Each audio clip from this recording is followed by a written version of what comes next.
everybody, and welcome to another Ultimate Decades Challenge episode. My name is Lindsay, and we are at the very end of 1311. Our featured comment today comes from little KHB, and she says, I sadly have no mods. Can I make a modern looking sim for you, or better not to do it at all? And this was in my showcasing video, and I just thought this would be good to address. I did answer her in that comment section, but I did want everyone to know that it doesn't matter if you don't have mods. If you want to submit modern looking sims, I'll fix them up. It's not a problem at all. So if you'd like to submit any sims to that hashtag, you can go ahead and I'd be happy to look into them. I have been slowly adding a few sims to this save file, and you'll see a couple in this episode most likely. But without further ado, just a quick little recap. Last episode was a little sad. We unfortunately lost Arabelle. Elric is not doing too great. Emmeline also aged up to a child, which is a good thing. And then, of course, Emma and Leoric had their baby, except they were twins, which completely threw me for a loop. And unfortunately, the first of the twins passed away. His name was Whitaker, and his twin sister's name is Gwyneth, and little Gwyneth is doing okay for now. So where are we now? It is a sunny day here in Windenburg after a treacherous blizzard the night before, and we are starting off at the Church of Windenburg, and that is because today is the day that Prince Cassian and Princess Joan of Willow Creek are getting married. Here we have a few of our noble guests. There are King Arn, Queen Alice, and their daughter Ella, and Beatrice went to sit next to Ella. Here we have King Louis and Queen Isabel of Willow Creek, and of course we have the bride and groom. And as you can see, Joan seems to be pretty smiley on this wedding day. I did read that in medieval weddings, flower crowns were a thing for nobles, so I gave her one in the colors of Windenburg. But unfortunately, Cassian's looking a little deadpan. It's clear he's had no choice in this. He has accepted it begrudgingly. And it looks like he's trying to smile through the pain, but it doesn't last very much. And then, of course, here we have our officiant. This is actually someone that was submitted by one of you guys. I didn't have all the CCs, so I did give him his own robe, but this is actually Bartholomew Saint. He is formerly known as Saint Bartholomew, or Bartholomew the Saint, and he's a religious leader who loves to be a priest. As a Renaissance sim, he loves knowledge and preaches against those who don't care about their reputation. He is sometimes a bit strict, and mankind makes him sad. He would love to preach in your community. I thought that adding him to this file at this time would be a great opportunity because our church needed a head priest. So I actually put him over in the Abbey. I made this residential, and I've also added a few other of your guys' sims in there. There were a lot of like single mothers. I'll introduce them gradually as they show up, but there were a few single mothers and such, and I thought this would be a good it is a burial place, but I did add like underground living quarters where it's become sort of a sanctuary for runaway mothers or single mothers who had nowhere to go. But yeah, so you'll see those as we go on, because I did want Elric to find a lady, and hopefully one of them will be it. But this is not about Elric right now. This is about the royals. So we have Princess Joan and Prince Cassian getting married on this Friday morning. The snow has, oh God, Louis, get off the floor. Everyone who is present is watching, and it is a joyous occasion for everyone, knowing that Prince Cassian, who will be king after Arn is no more, is marrying and will hopefully be providing an heir. So even though these two have struck up a friendship and try to avoid getting married to one another, I think Joan has just accepted it over the last couple of years, while Cassian seems to have resented the union a little more. I figured that he's just going to become a little more jaded over time, because despite everything, he really did love Emma, and him breaking her heart in the end was done for her own good. Oof, okay, it kicked me out and sent me back to Willow Creek. I'm gonna have, it didn't let me split them, so let me go ahead and just do that now. God, the process, I never do like full-on weddings in this game because of how broken the system is. So while King Arn is still king, I'm gonna actually have them move to this keep over here. It's one that I did get off the gallery, but I just changed a few things. Okay, so here are Cassian and Joan in their current home. This is the keep here.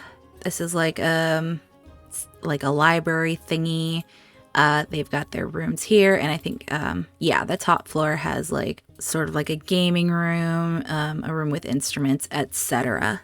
But while they make royal babies, everyone will just be staying here. There's also a dungeon under here. But I actually don't have like a servant's quarters type thing, so I think I'll go ahead and just add that really quick. And yeah, it's got like a courtyard here with an archery thing. This oversized toy horse over here. And yeah, it's a really cool build.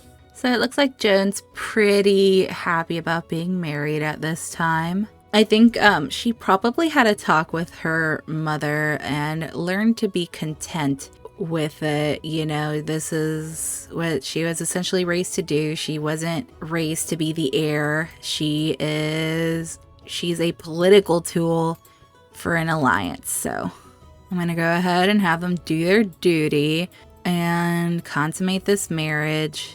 Cassian doesn't even want to do anything. He's just he went straight for the pipe organ here, and Joan's watching him like, hey, we've got something to do. But he's doing it so intensely. Okay, so I had to cheat their romance just to get them to do the thing. So go ahead, guys, and do the thing. No, I don't want the welcome wagon. Uncle's welcoming us to the neighborhood. He definitely doesn't want to talk to that guy. And if you guys are wondering if I'm gonna keep like showing the royals, I do plan on it, not frequently, but I've also added a section to my spreadsheet that'll keep track of the royal children for these two. I also plan on adding them to the death rolls and stuff just to make things interesting and see where things go. But yeah, this is definitely not the last you'll see of Cassian. It might not involve Emma or anything, but I know you guys like the guy. So there you go. Cassian did what he had to do and just walked out. This is going to be a very strained marriage, I can tell. So I will let these two do their thing. And it's still winter, but the snow receded for now. I'm going to go ahead and get out of here for now. So we are back with Emma and Leoric here. I'm sure she's putting on a brave face, but I'm sure that Emma has heard, as the whole town and kingdom has heard, that Cassian and Joan are officially wed. So there's probably a part of her that is very hurt about it. But she's got a lot more to heal from. But you guys probably hear it. While Leoric was in the marketplace, he found this little guy, and he knows that Emma loves dogs. So this is Bruno, and he is now our pet. I'm actually going to add this little straw bed for him right over here, right in front of the fire, because he really likes sitting in front of it and staring at it. Also, while I was adding this dog and stuff, there was an actual freaking fire in here, and I freaked out because Leoric got caught in... We almost lost Leoric to the fire, okay? But today is also the day that we age little Gwyneth up, so I'm going to go ahead and do that as well.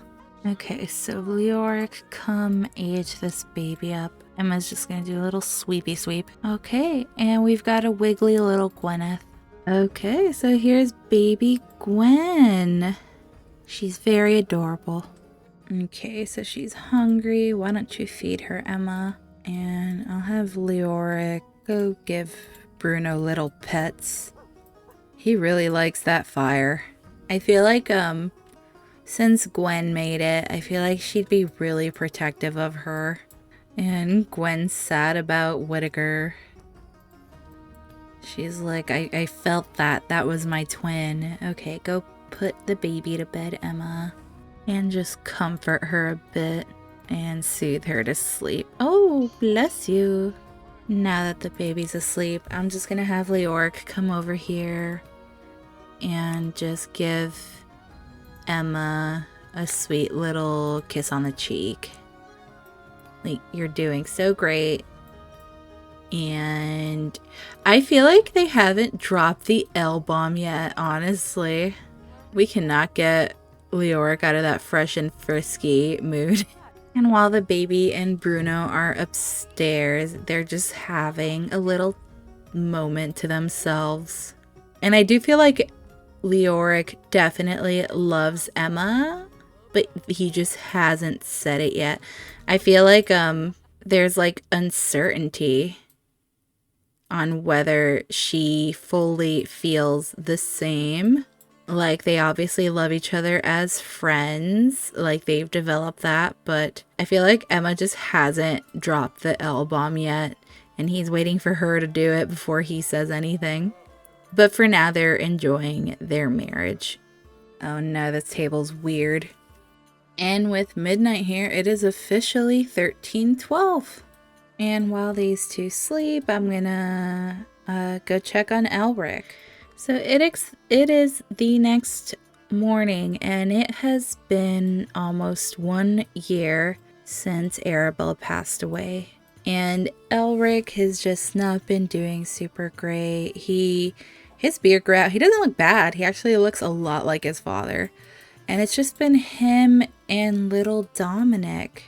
And I feel like he keeps them very close. He doesn't let him wander, make sure he's bundled up, because he's just like so afraid of losing poor little Dominic as well. And I'm gonna have him go into town. I feel like he frequents the tavern, probably leaves Dominic to hang out with everyone.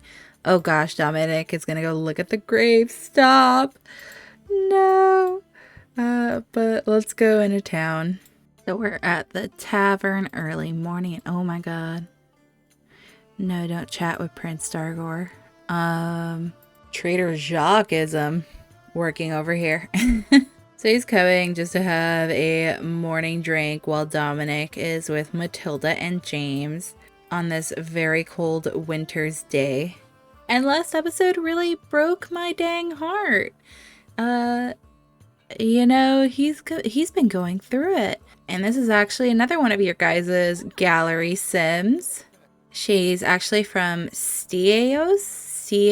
I'm sorry if I can't pronounce that. But they're the Lapointe or the Lapointe family. I'm not sure if it's pronounced in a French way, but she's the mother here. They're a peasant family aiming for the stars. Donatien and Amory are looking to live in luxury while their oldest son, Luke, is just looking for love, causing tension between him and his parents. The youngest son, Emile, however, is just living out his childhood, following whatever his parents wish, causing him and his brother to drift apart. And I actually moved them in across from Elric, I believe. So that makes them neighbors. And why are you just always in a flirty mood? So I'm assuming they're new neighbors, but he seems to have met her already. And there's Dargor just looking angry. And it is about to just snow really hard over here. But I brought him here hoping that one of the what is with this random townie? You're not supposed to be spawning. I have to check MC. But yeah, I was hoping one of the other gallery townies would pop up so he can meet them. But it's fine, we'll get a meet cute eventually. So while Elric is doing his thing, I'll go ahead and go visit the Rolfs, the other Rolfs. So we are with the Rolfs, and here's little Dominic. I'm actually going to have him meet George for the first time. And they're getting along. Emmeline's outside just looking for some space. Oh, and she's still got the complex. Emmeline's caregivers are so busy with her siblings, it feels like there's no attention left for her. Emmeline, why don't you just go hang out with your little cousin? So here's Emmeline stuck with these little boys. Just feeling lonely, left out. And she's just like, ugh, these kids. She looks so annoyed. Oh, George!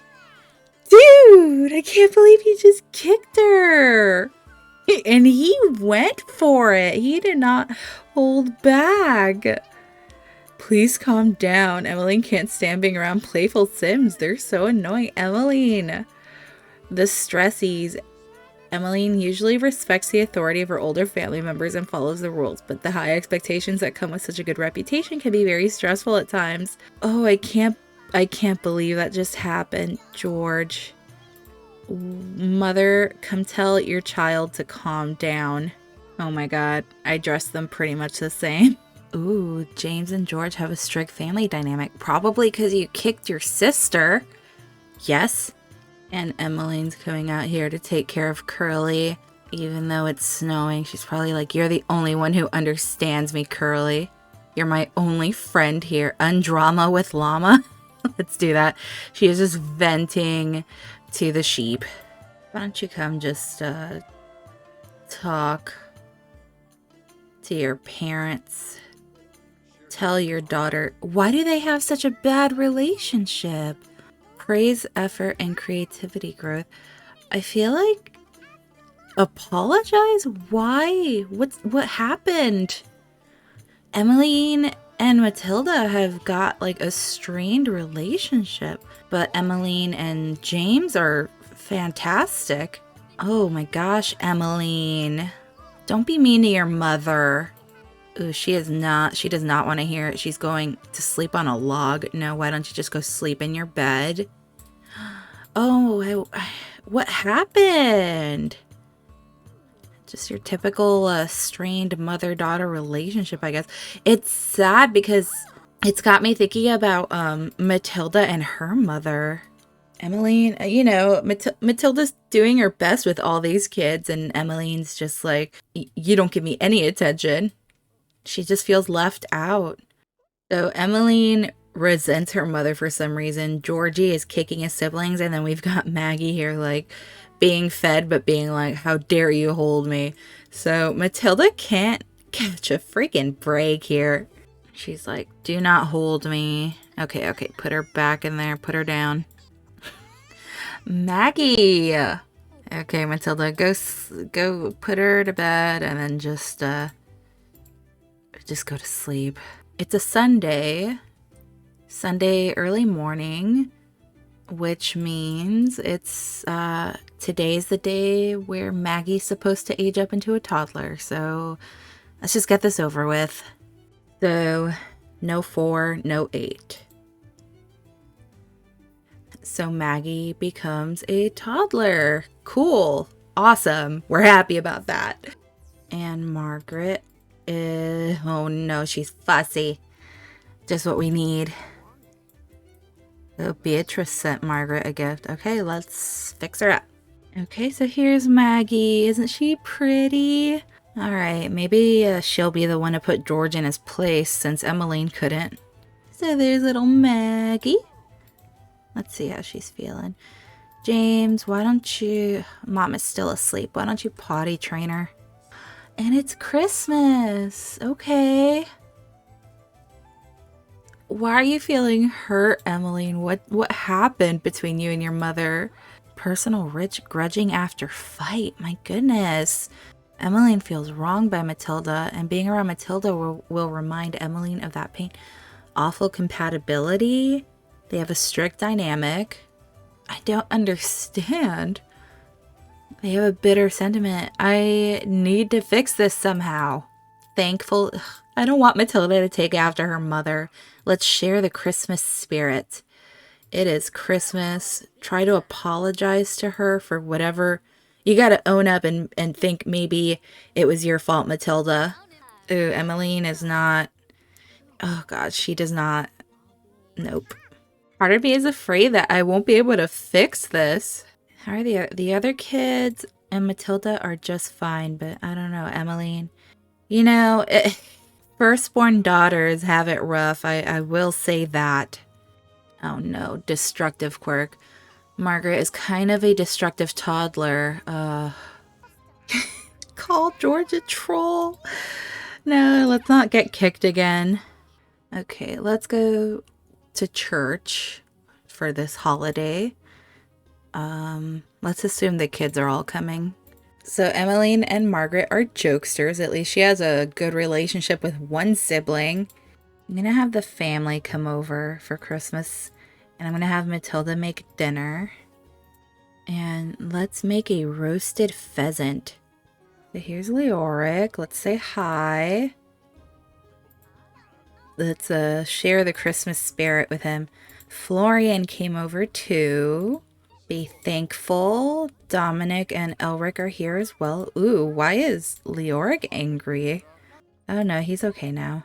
And let's give Elric a house key. Oh my god, Dominic, get in here.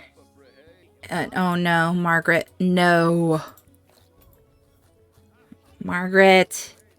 And dinner's ready. So let's have Matilda call Camille.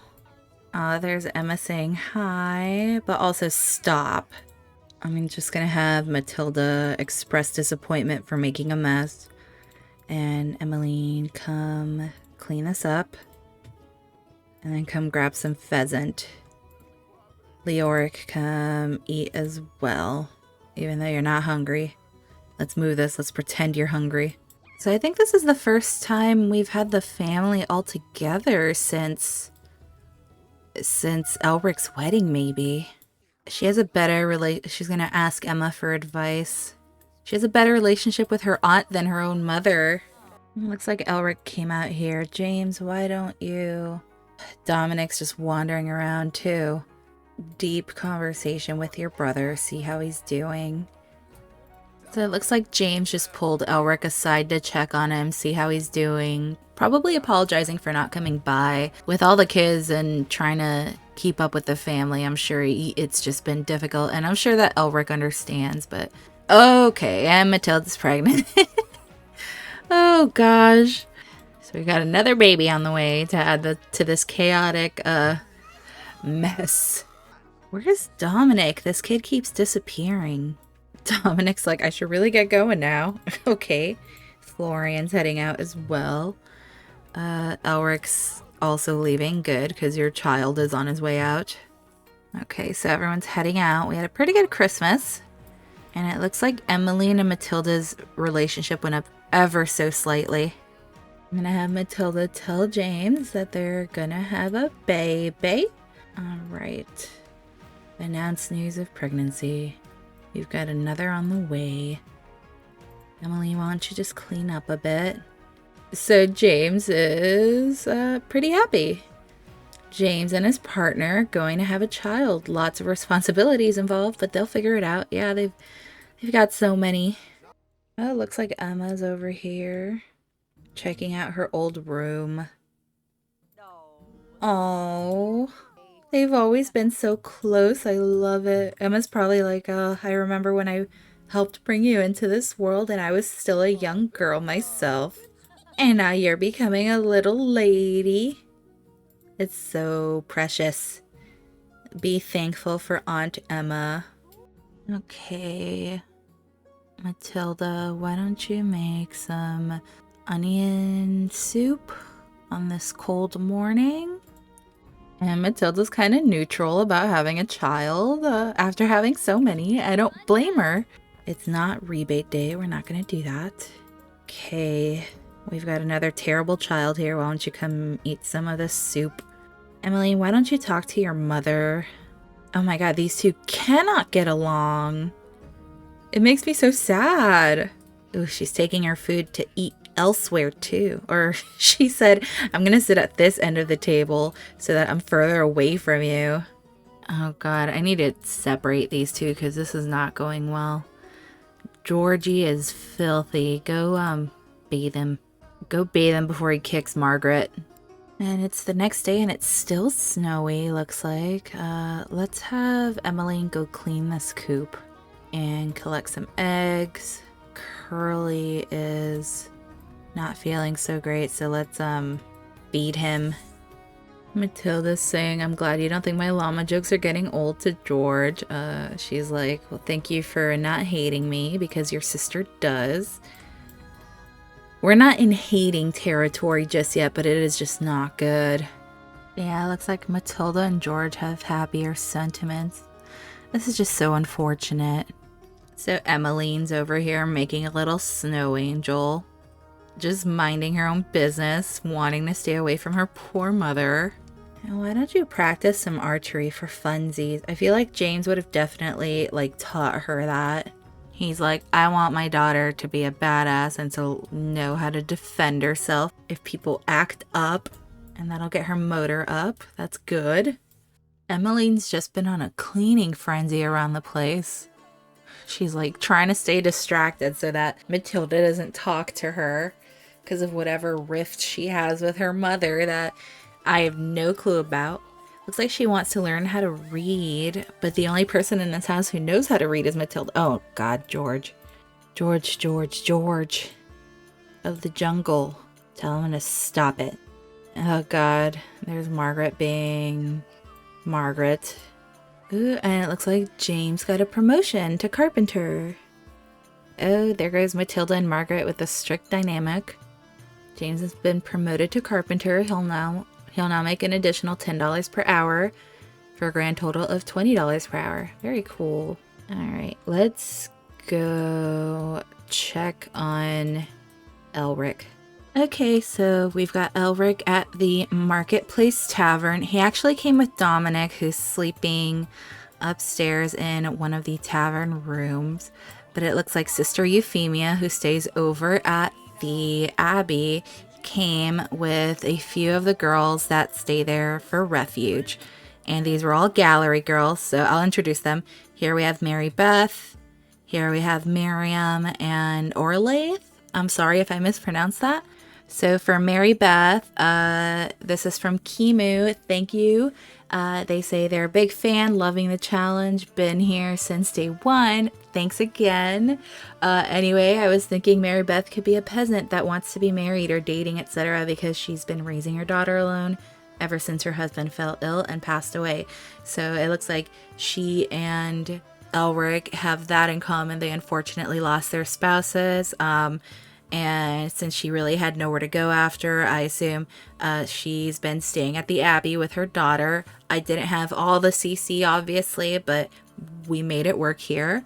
And then we've got another single mother named Miriam Sherwood. This is from Purple Rain 2012. Thank you for another edition. Miriam is from a wealthy noble family in Willow Creek. She fell in love with a man her family did not approve of and ran away to be with him. Unbeknownst to her, her lover was injured at work and died of his injuries. Feeling stood up by her lover, she returned home but soon discovered she was pregnant. Her family was furious and kept her hidden to keep her quote-unquote shame a secret.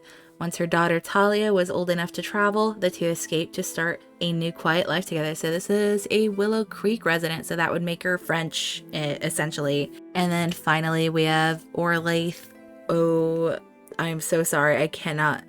My mouth cannot make this happen.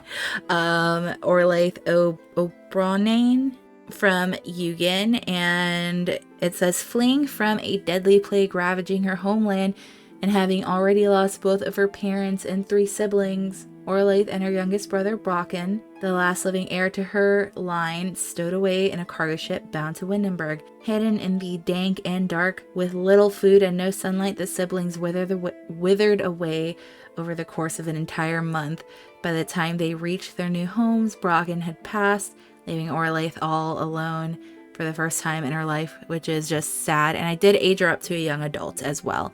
Hey guys, it's editing me. I wish I'd just done this while I was playing, but it is pronounced Orla, not Orlaith, Orla, and I will get it right moving forward. I'm sorry. And it's an Irish name, so she's an Irish gal. We have a bunch of other submissions, but again, I've been adding these slowly and I have to figure out what's up with MCC here. So these 3 girls all stay at the Abbey, and I'm gonna have Elric say hi to everybody just to be like, I think he does know Euphemia, so he's probably like, oh, hey ladies, what's up, how are you? I don't know why my first impressions mod isn't working here. Okay, so he thinks Mary Beth looks basic. Okay, Don't be rude. He does think Miriam is attractive. And he thinks that Orlaith is unattractive. Jeez, Elric. Don't be a jerk. But just so I can keep them all together here, let's have them play cards.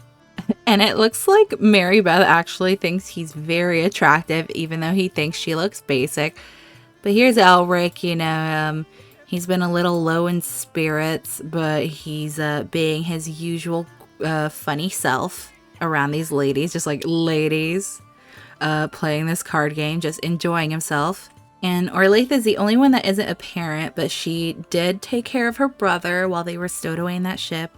So they can all share that sentiment. They all have that in common, that they have someone that depends or depended on them. If nothing romantic spawns from this, then I'm sure at least we can have a friendship for Elric here.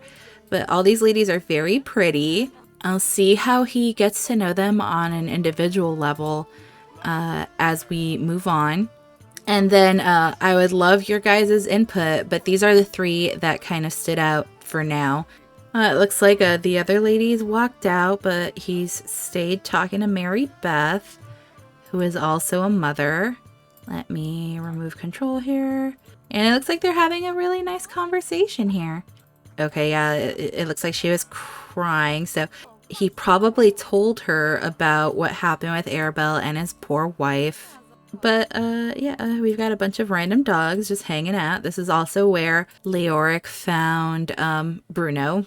And Dominic's still up here just having a little sleep. So Elric is probably going to spend the night here. They probably know him really well at this tavern by this point. But yeah, this is where we have Elric for now.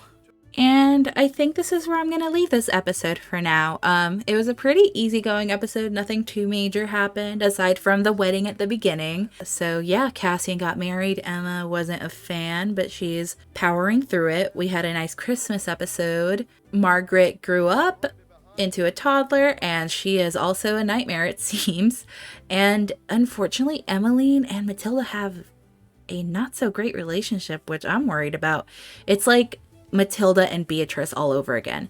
And then finally we've got Elric here meeting these ladies, so we'll see where he goes with that. I'm gonna play it by ear, see who comes by the most, I guess, who he sees the most, but I would also love everyone's input and who you think might be the one in this episode of The Bachelor, which I do watch Morbid streams, and I know she does The Bachelor or The Bachelorette, I think The Bachelor, with gallery sims for potential heirs and stuff.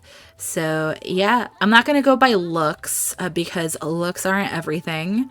Compatibility is important. And yeah, thank you guys so much for watching, and I'll see you for the next one. Have a great day. Bye.